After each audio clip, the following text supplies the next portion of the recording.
all fish contain small amounts of methylmercury, the most toxic form of mercury, and fish consumption represents the main source. We've seen that mercury exposure through fish consumption, even within the governmental safety limits, can have adverse neurological and behavioral effects on child development. And severe exposure can cause overt structural brain abnormalities like microcephaly, which is a shrunken brain disorder. But we didn't know whether low exposure could also affect brain size until this new study. Autopsy studies suggest mercury preferentially affects the developing cerebellum, and so researchers used ultrasound to measure the brain size in newborns of mothers who had high body levels of mercury, compared to a control group of women who had low levels of mercury. Let's put that into practical terms. Compared to the low-level control group, here's where the high-level mercury women were.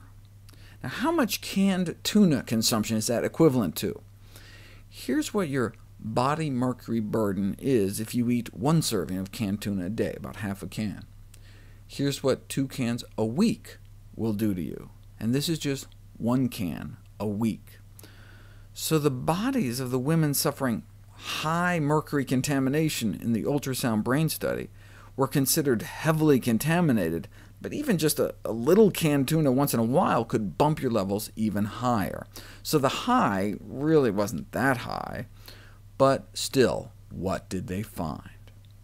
They demonstrated that newborns born to mothers with higher mercury hair levels had cerebellums up to 14% shorter than those born to mothers with lower mercury hair levels.